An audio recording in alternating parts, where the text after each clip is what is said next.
और इस वक्त की बड़ी खबर, ब्रेकिंग न्यूज, महाराष्ट्र की सियासत से जुड़ी हुई। शिंदे सरकार में शामिल हो सकते हैं अजीत पवार। अजीत पवार विधायकों के साथ राजभवन पहुंचे हैं। इस वक्त की ये सबसे बड़ी खबर है, महाराष्ट्र की राजनीति से जुड़ी हुई। शिंदे सरकार में शामिल हो सकते हैं अजीत पवार। राजभवन की ओर रुख कर दिया है अजीत पवार ने और बताया जा रहा है कि एनसीपी के कई विधायक अजीत पवार के साथ मौजूद हैं। अजीत पवार के घर पर एनसीपी विधायकों का पहले जमावड़ा लगता है और उसके बाद सभी विधायकों के साथ अजीत पवार राजभवन की ओर रुख कर चुके हैं। महाराष्ट्र की सियासत से जुड़ी ये बहुत बड़ी खबर है। 2024 के लोकसभा चुनावों से पहले क्या वाकई में बड़ा उलटफेर महाराष्ट्र में होने जा रहा है? क्या अगला कदम होगा अजीत पवार का, ये देखना होगा। शरद पवार का क्या अगला रुख होगा, ये देखना होगा। विधायकों के साथ एनसीपी के अजीत पवार राजभवन की ओर आगे बढ़ रहे हैं। इससे पहले बताया जा रहा है कि एनसीपी के कई विधायकों के साथ अजीत पवार ने अपने घर पर, अपने आवास पर बैठक की।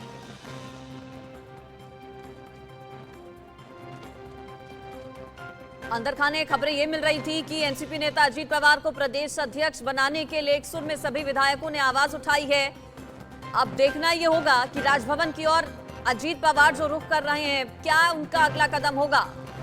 क्या वाकई में समर्थन दिया जाएगा एकनाथ शिंदे को अजीत पवार की तरफ से, और क्या एनसीपी में बिखराव होगा या फिर पूरी की पूरी एनसीपी शिफ्ट हो जाएगी शिंदे गुट के साथ, ये देखना दिलचस्प रहेगा। फिलहाल महाविकास आघाड़ी, जिसमें कि कांग्रेस, उद्धव गुट, इसके अलावा एनसीपी है, क्या महाविकास आघाड़ी में ये बिखराव की खबर है, टूट की खबर है महाराष्ट्र की सियासत में? लेकिन बड़ी हलचल इस वक्त देखने को मिल रही है और पिछले कई दिनों से इस तरह की खबरें छन छन कर वक्त वक्त पर सामने आई हैं।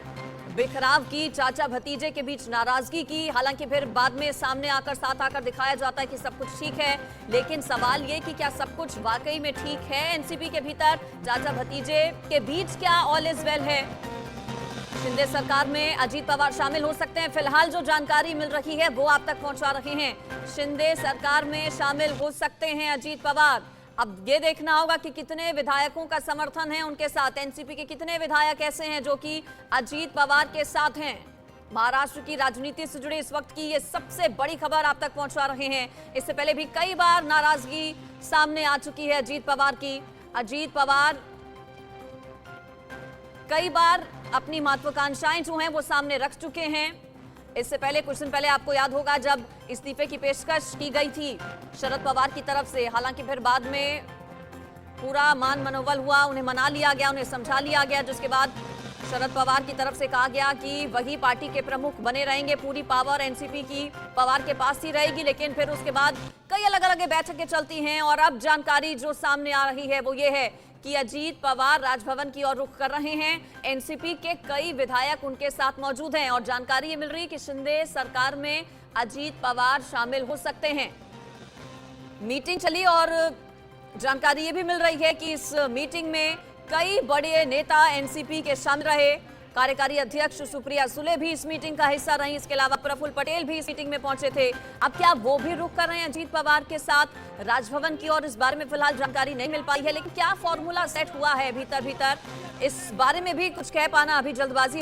ये जरूर जानकारी आप तक पहुंचा दें जो मिल रही है कि राजभवन की ओर रुख किया जा रहा है अजीत पवार की तरफ से। महाराष्ट्र की राजनीति में बड़ा उलटफेर क्या हो सकता है, ये देखना होगा। जानकारियां कुछ इस तरह की भी मिल रही थी पहले कि बड़ा पद दिया जा सकता है शिंदे सरकार में अजीत पवार को। वहीं केंद्र में बात हो रही थी शामिल होने की सुप्रिया सुले की, हालांकि वो सब अटकलें थी और अब देखना होगा कि क्या महाराष्ट्र की पूरी पिक्चर निकलकर सामने आती है।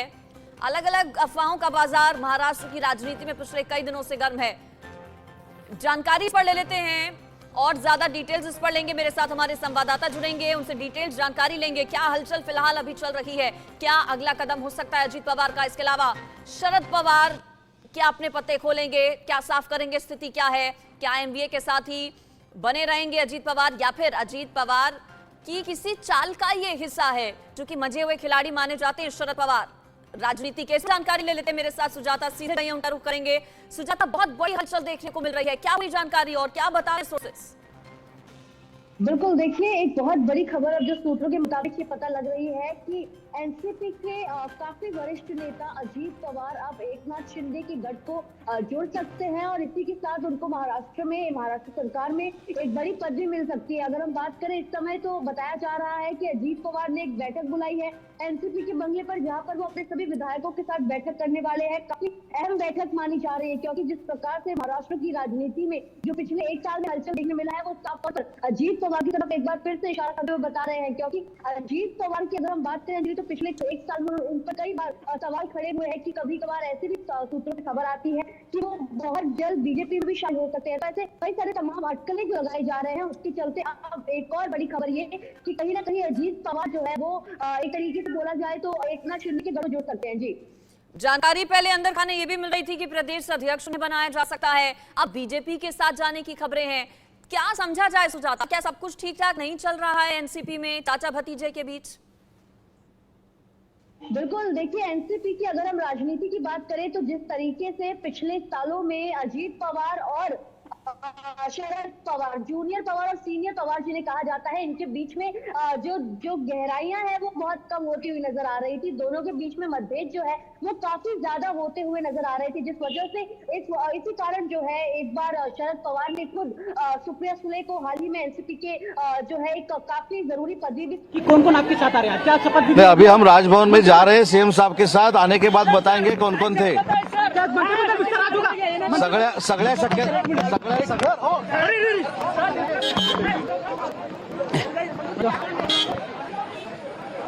प्रफुल्ल पटेल भी साथ में मौजूद। अजीत पवार देखिए रुक कर रहे हैं राजभवन की और क्या उनका अगला कदम होगा ये देखना होगा। लेकिन ये जरूर है कि महाराष्ट्र की राजनीति में बड़े उलटफेर के संकेत मिल रहे हैं। क्या ये बड़ा उलटफेर होगा ये देखना होगा। फिलहाल जो समझ आता है सुजाता वो यही कि राजभवन की और अगर विधायकों के साथ रुख कर रहे हैं अजीत पवार तो क्या समझा जाए, एनसीपी से राहें क्या अपनी अलग करेंगे, क्या बीजेपी के साथ वो जाएंगे?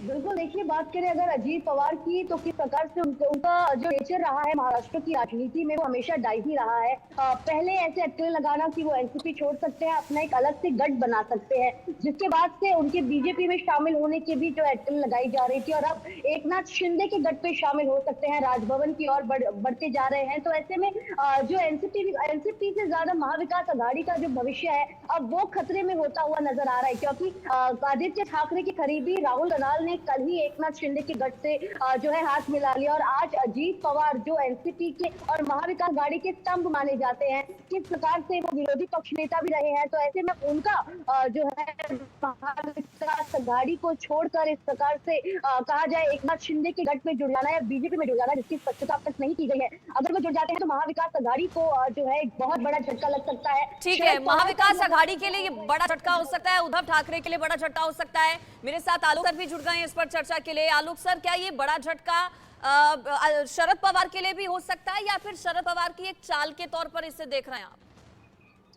देखिए, मैं हमेशा मानता रहा हूं कि शरद पवार दोनों पाले में अपना पैर रखते हैं। वो कबड्डी के खिलाड़ी रहे हैं, हर बार मैंने अपने चैनल पर भी कहा है। और इसलिए ये ठीक है कि पिछली बार भी अजित पवार को लेकर के जिस तरह सरकार बनाने की बात हुई थी, फडणवीस जी को बनाया गया फिर हटाया गया।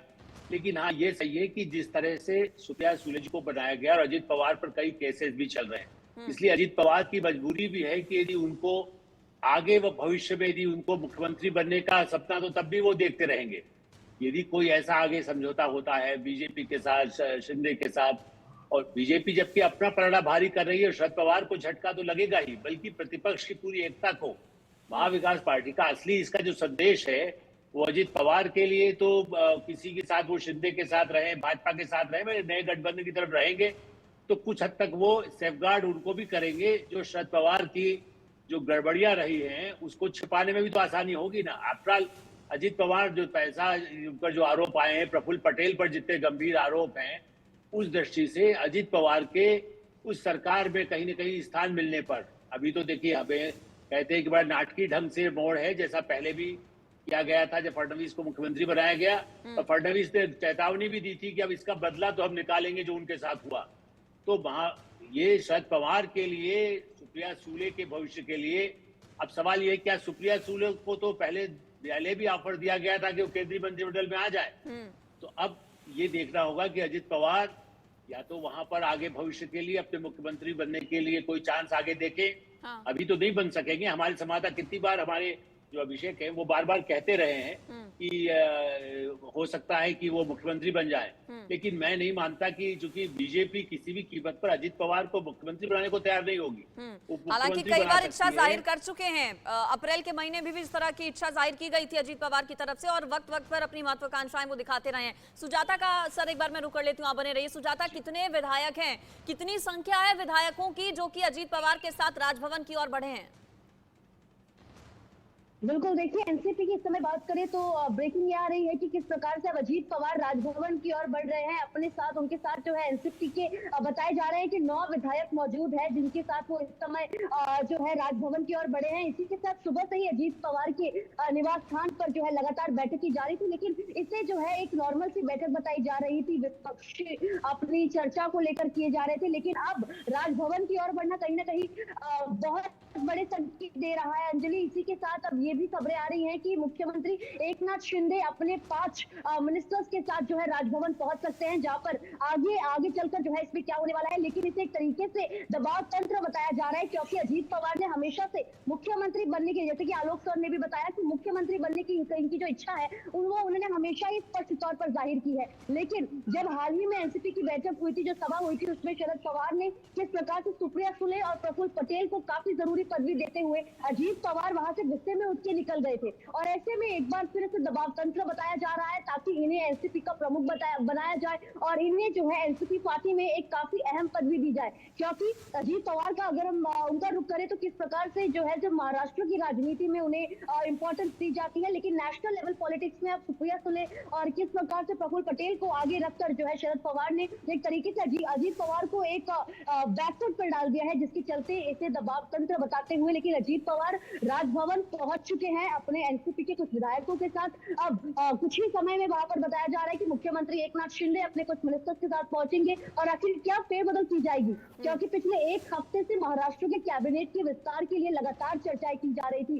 बार बार खबरें सामने आ रही थी कि मुख्यमंत्री एकनाथ शिंदे को दिल्ली भी गए थे बीजेपी की तमाम बड़े नेताओं से मिलने के लिए। तो ऐसे में अब जो है बीजेपी और चीफ मिनिस्टर एकनाथ शिंदे और उनका गठ जरूर चाहेगा कि अजीत पवार उनकी पार्टी ज्वाइन कर ले, उनका हाथ जो है उनके हाथ थाम ले, और इसी के साथ महाविकास अघाड़ी का दामन तोड़कर किस प्रकार से विपक्ष को पूरी तरीके से खत्म करने की जो स्ट्रैटेजी रही है वो अब साफ तौर पर सामने नजर आ रही है। अजीत पवार का इस प्रकार से एकाएक जो है इलेक्शन के पहले बीएम के इलेक्शन नहीं होने, लेकिन जो आने वाले चुनाव है उसके पहले जो है बीजेपी या एकनाथ शिंदे किसका दामन थामते हैं, और थाम लेना कहीं ना कहीं बहुत बड़ा झटका है महाविकास अघाड़ी के लिए। कैसे करेंगे जी महाविकास अघाड़ी के लिए झटका, इस पर भी आगे आलोक सर चर्चा करूंगी मैं आपसे। लेकिन ये तो जरूर साफ है कि चाहत शुरुआत से ही अजीत पवार की मुख्यमंत्री पद की रही है, लेकिन आप भी जैसा कह रहे हैं कि मुख्यमंत्री पद फिलहाल संभव नजर नहीं आता। ऐसे में क्या आपको लगता है फॉर्मूला सेट हुआ होगा, क्या बातचीत हुई होगी, क्या मंत्रिमंडल में जगह दी जा सकती है, या फिर कोई और अन्य बड़ी जिम्मेदारी मिल सकती है अजीत पवार को?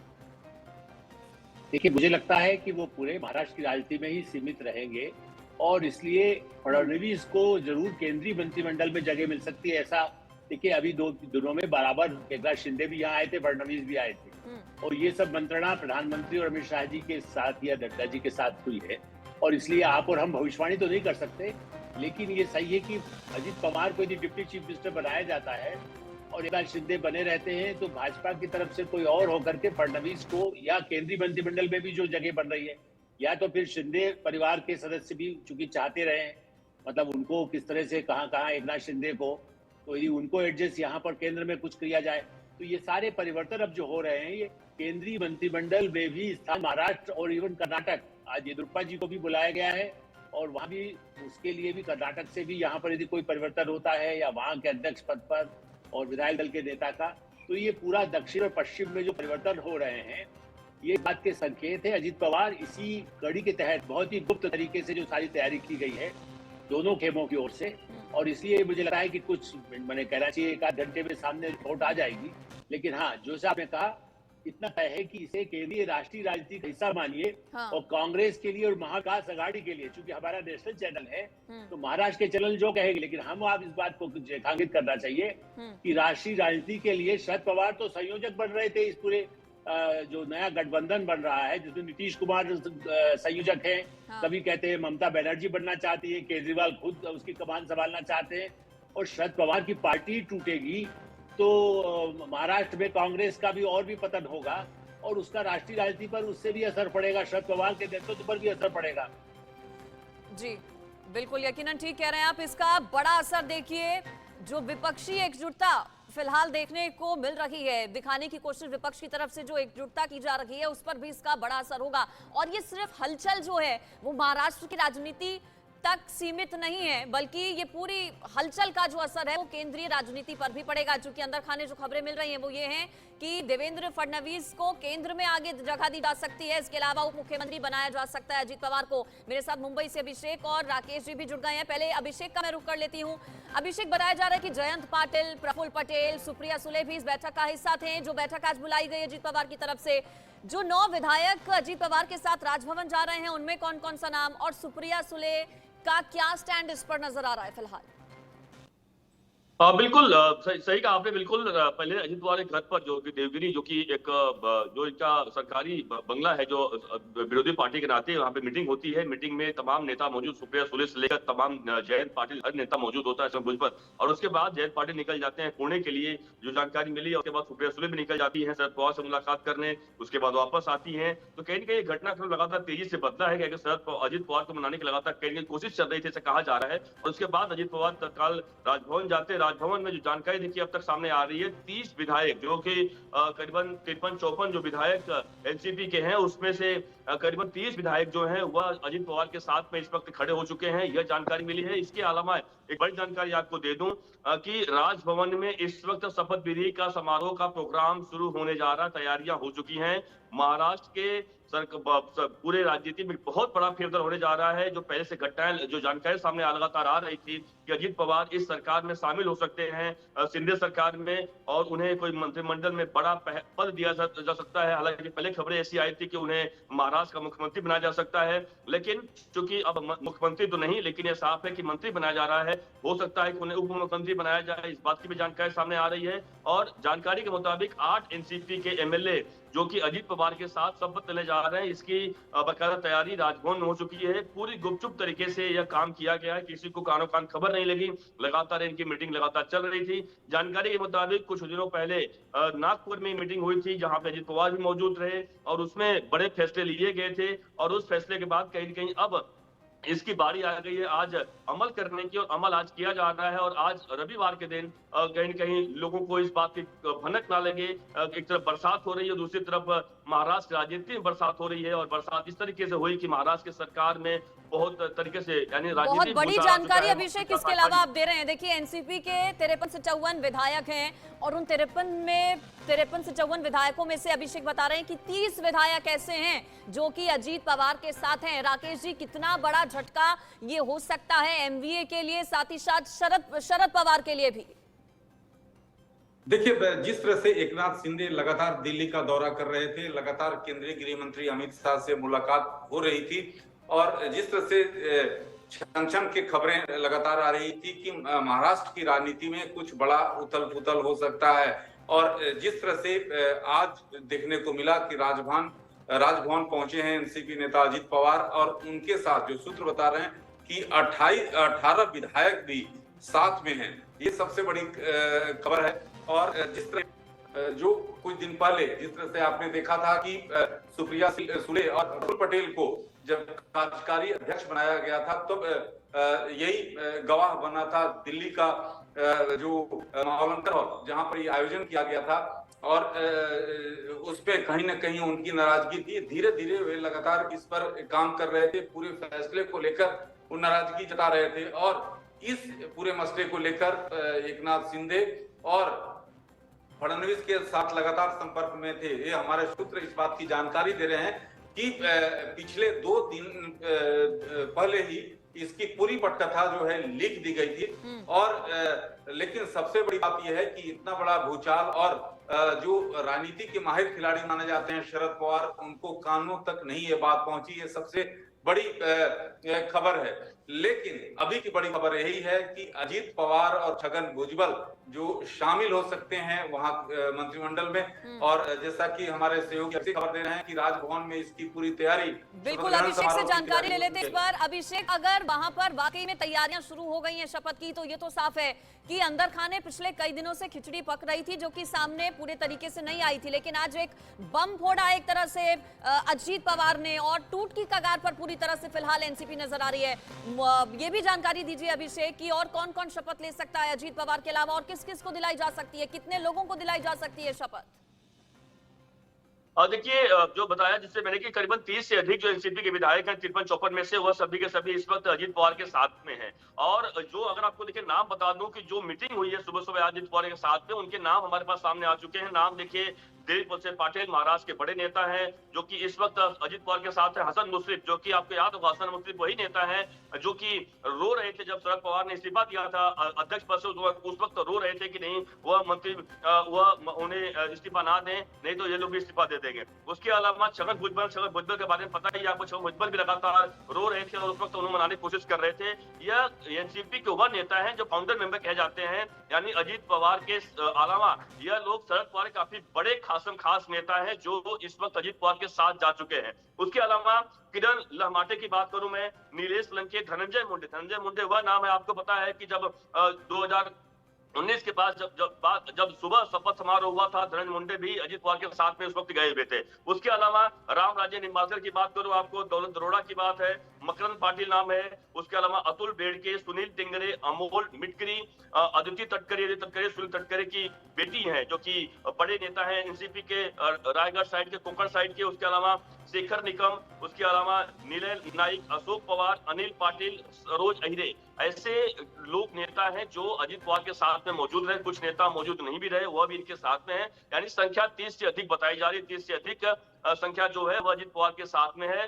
जानकारी के मुताबिक 9 लोगों को मंत्री बनाया जा रहा है एनसीपी की तरफ से, यानी अजीत पवार की तरफ से। उसमें अजीत पवार का नाम है, उसमें दिलीप वत्स पाटिल का नाम है जो मंत्री बनेंगे, उसमें छगन भुजबल का नाम है जो मंत्री बनेंगे, ये जो उसका धनंजय मुंडे का नाम है। जो 4 नाम अब तक मेरे पास सामने आए हैं। इसके अलावा और भी नाम है जो इस वक्त महाराष्ट्र के सरकार में मंत्री बनने जा रहे हैं। अब देखना यह सबसे बड़ी बात यह है कि अजीत पवार को क्या बनाया जाता है, क्या कैबिनेट मंत्री बनाया जाता है या फिर उन्हें डीसीएम फिर से बनाया जाता है, उप मुख्यमंत्री।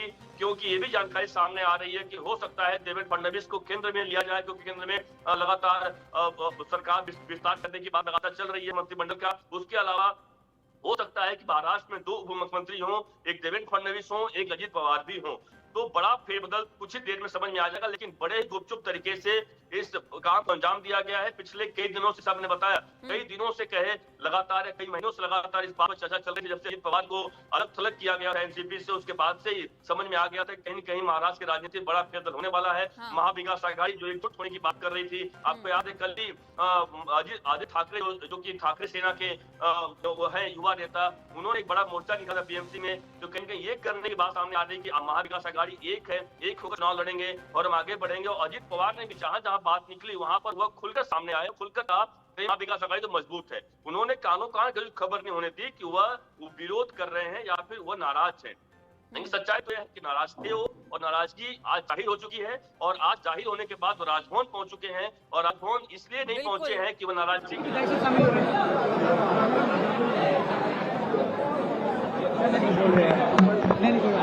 मुझे ना सबसे